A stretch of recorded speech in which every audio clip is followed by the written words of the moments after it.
Hello friends, welcome to my channel living and learning. आज हम geography का एक बहुत ही important topic shape and size of earth पढ़ेंगे। ये टॉपिक पढ़ने से पहले मैं आप सबसे एक क्वेश्चन पूछना चाहती हूँ। Do you think the earth is a perfect sphere? अगर आपका आंसर यस है तो आज का वीडियो आप लोगों का जो सच है वो बदलने वाला है। उसका जो सच है ये जानने के लिए आज का वीडियो आप एंड तक ज़रूर देखें। आर्ट के बारे में जानने से पहले मैंने बोला था कि ज्योग्राफी का एक टॉपिक, तो ज्योग्राफी, तो first of all we need to understand what is geography. तो ज्योग्राफी एक्चुअली ग्रीक वर्ड से मिलके बना है, जियो और ग्राफी, ठीक है। तो जियो का मतलब होता है अर्थ और ग्राफी का मतलब होता है टू स्टडी, टू डिस्क्राइब। तो जियो और ग्राफी को अगर हम लोग एक साथ कहें तो उसको क्या कह सकते हैं कि स्टडी अबाउट आवर अर्थ और स्टडी ऑफ आवर अर्थ। तो समझ में आया, ज्योग्राफी का मतलब होता है हमारे अर्थ के बारे में स्टडी करना, हमारे अर्थ को जानना। तो अभी हम लोगों का जो मेन टॉपिक है वहाँ पे आते हैं कि what is the shape of our अर्थ।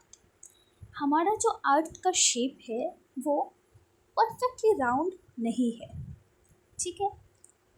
अर्थ का जो पोल होता है, पोल मतलब एकदम दो पोल होता है, नॉर्थ एंड साउथ पोल।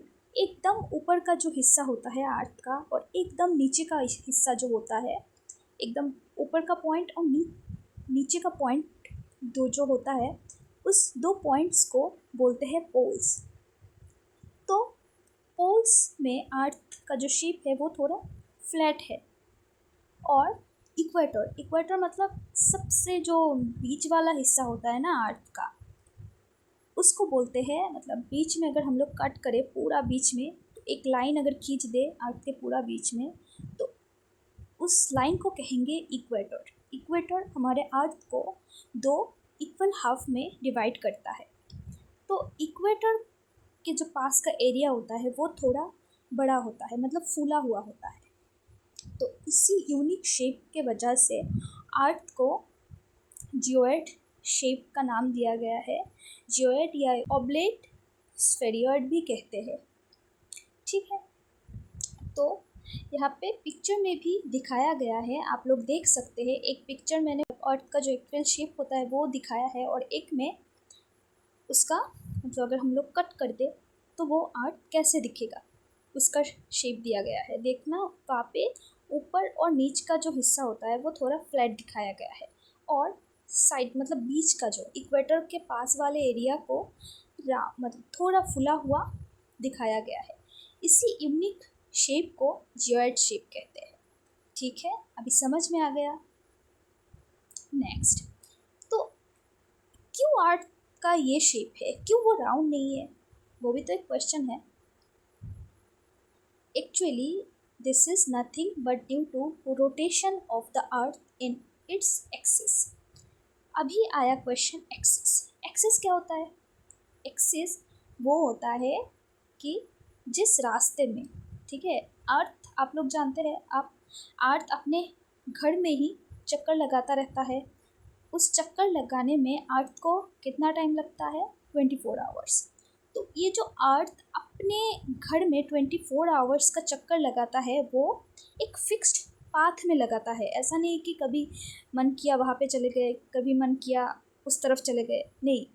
उसका एक फिक्स्ड पाथ होता है, फिक्स्ड रास्ता होता है, उसी रास्ते में वो चक्कर लगाता रहता है। तो ये जो चक्कर लगाता है जिस रास्ते में, उसी को अर्थ का एक्सिस बोलते हैं, ठीक है। तो वो अपने एक्सिस में बार बार घूमते रहता है। और आप लोगों ने सुना होगा सेंट्रीफ्यूगल फोर्स। तो सेंट्रीफ्यूगल फोर्स क्या होता है कि वो घूमते हुए चीज़ों पर यूज़ होता है।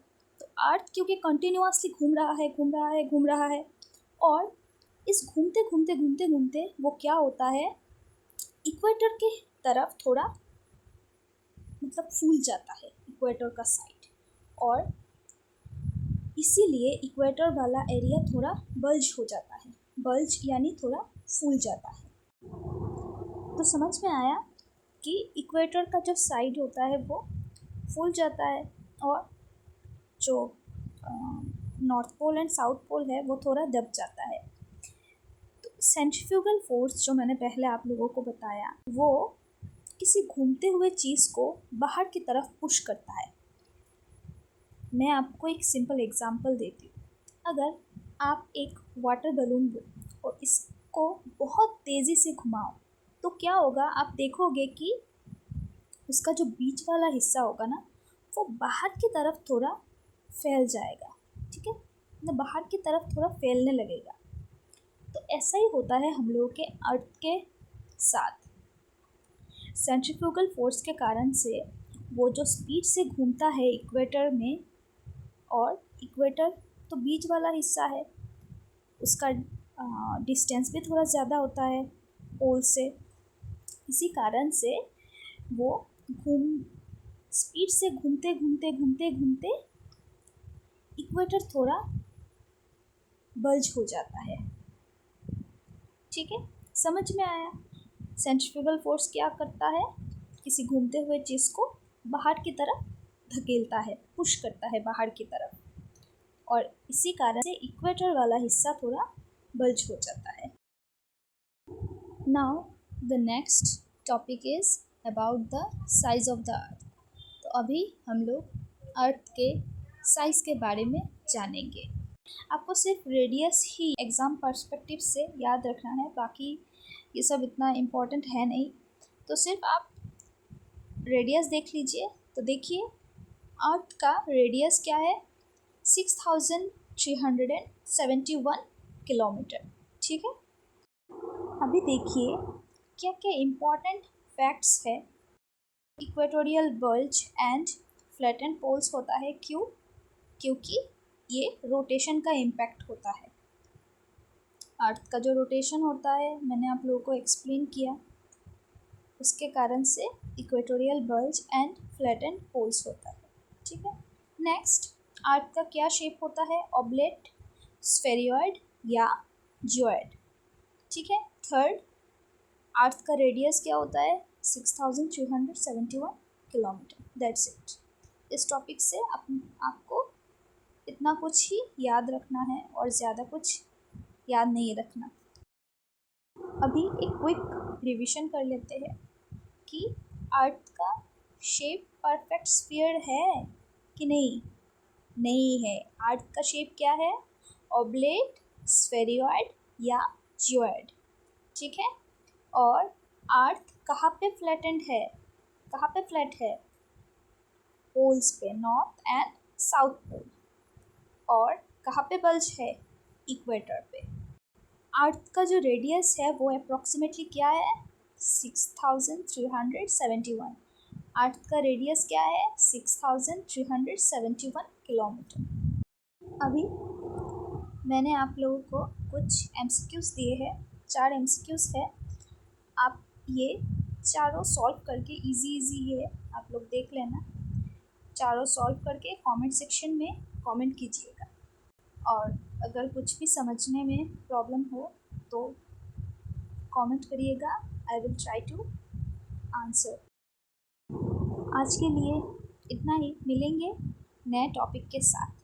आई होप आप लोगों को वीडियो अच्छा लगा होगा। अगर समझने में कोई प्रॉब्लम आया हो तो पूछिएगा मुझसे, और आप लोगों को अगर ऐसे वीडियोस देखना पसंद है तो लाइक, शेयर एंड सब्सक्राइब करिएगा। Thank you so much everyone.